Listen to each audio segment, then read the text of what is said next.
रघु नाम का एक आदमी रहता था। वो आंखों से अंधा था। रघु की एक 7 साल की बेटी थी जिसका नाम इमली था।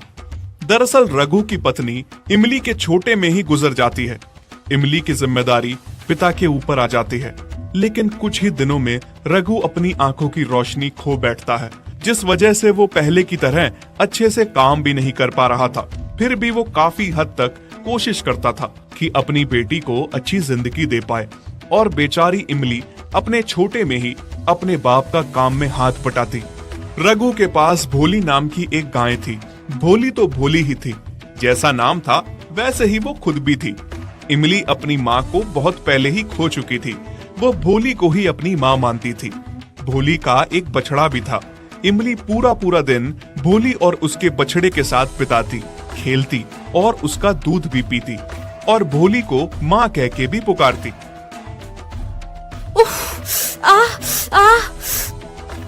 क्या हुआ इमली? कितनी बार तुमसे कहा मैंने, खुद रोटी बना लूंगा। जला लिया ना हाथ तुमने।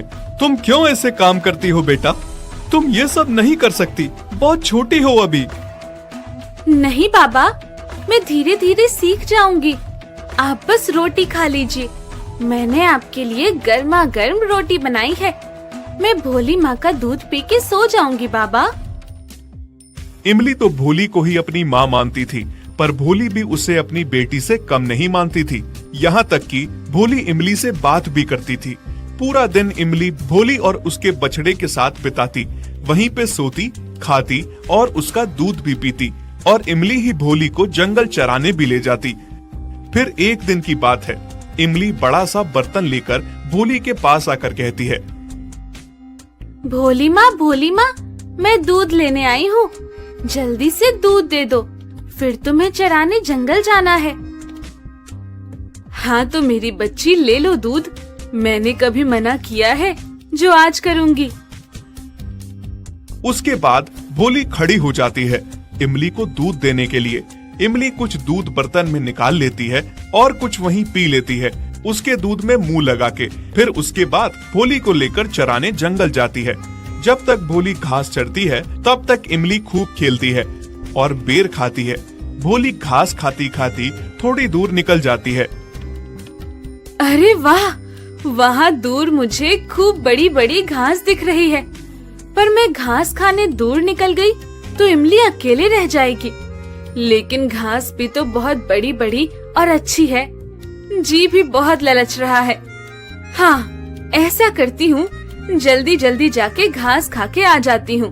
तब तक इमली अपने खेल में व्यस्त है। भोली घास खाने चली जाती है। जैसे ही वहाँ घास खाने लगती है, तभी भोली पे जंगल के शेर की नजर पड़ जाती है। शेर बहुत खुश हो जाता है, आज उसे इतना अच्छा शिकार मिला। हैं? शेर? मुझे लगता है मैंने बहुत बड़ी गलती कर दी यहाँ आके। भोली भागने लगती है और शेर उसके पीछे पीछे भागता है। एक जगह भोली थक हार के गिर जाती है और घुटने के बल गिर जाती है और डर के मारे थर थर कांपने लगती है। मूर्ख गाय, मुझसे दूर भाग रही है। हाँ, वैसे तुम तो बहुत तंदुरुस्त गाय हो। तुम्हें खा के मुझे 1 हफ्ते तक भूख नहीं लगेगी। नहीं महाराज, मुझे मत खाइए। कैसे ना खाऊं? हाथ आया हुआ शिकार कैसे छोड़ दूं? ठीक है महाराज, मैं समझ गई कि आज मेरी मौत आपके हाथों लिखी है। मैं आपका शिकार बनने वाली हूँ, पर उससे पहले मेरी एक बात सुन लीजिए। मेरी एक आखिरी इच्छा है।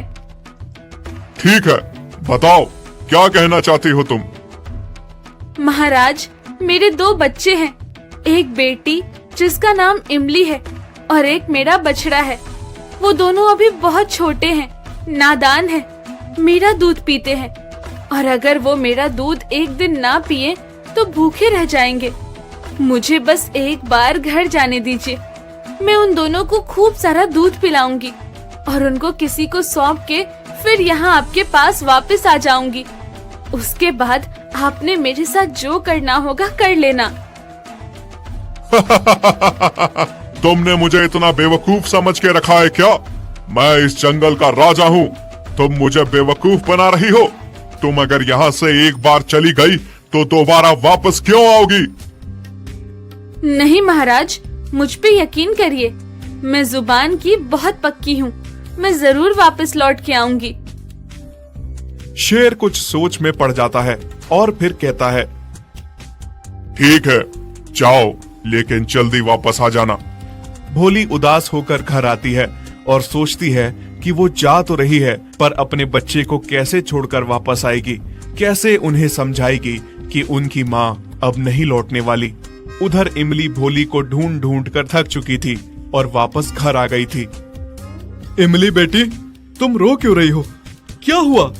और शाम हो गई है, भोली कहाँ है? बाबा, आप सच कहते थे। मैं अभी बहुत छोटी हूँ, मुझे बड़ों वाले काम नहीं करने चाहिए। मुझसे भोली माँ खो गई। हर जगह तलाशा मैंने, लेकिन माँ मुझे कहीं भी नहीं मिली। तू घबरा मत मेरी बेटी, भोली बहुत समझदार है, वो आ जाएगी। तभी थोड़ी देर में भोली उदास सी होकर घर वापस आ जाती है। बाबा, भोली माँ आ गई।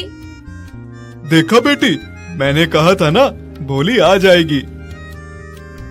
इमली और भोली का बछड़ा जाकर भोली के गले से लग जाते हैं।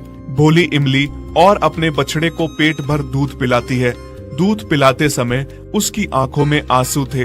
दूध पिला के वो इमली और अपने बछड़े से कहती है कि उसे जाना होगा, उसने किसी को वादा किया है। इमली और बछड़ा ये सुन के बहुत रोते हैं। नहीं माँ, आप कहीं नहीं जाओगे। हम दोनों बच्चे आपके बिना कैसे रहेंगे? मैंने किसी से वादा किया है कि वो मुझे थोड़े समय के लिए जाने दे।